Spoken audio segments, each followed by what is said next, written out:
Doctor દિવ્યાજી Chaudhary, મદદનીશ પશુપાલન નિયામક તરીકે ઘનિષ્ઠ મરઘા વિકાસ ઘટક સુરત ખાતે અહીં ફરજ બજાવું છું. અહીં અમે ફાર્મ ખાતે બાયોસિક્યુરિટી મેઝર્સ અંતર્ગત સાવચેતીના પગલાં રાખવામાં આવે છે. અહીં ફાર્મમાં સ્ટાફ સિવાયના વ્યક્તિઓનો પ્રવેશ પ્રતિબંધ છે.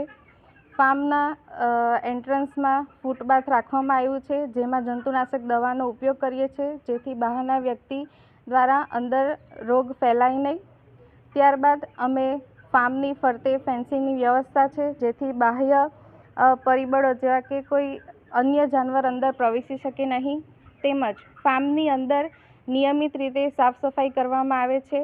મરઘાઓના આહાર માટેના સાધનો, ખોરાક પાણીના સાધનોનો રેગ્યુલર અમે સફાઈ રાખવામાં આવે છે તથા નવા પક્ષીઓને અલગ રાખવામાં આવે છે અને પક્ષીઓને બીમાર પડતા એને અલગ રાખી એની અલગ સાવચેતી રાખવામાં આવે છે તથા અમે અહીં પક્ષીઓનું રેગ્યુલર વેક્સિનેશન પણ કરીએ છીએ.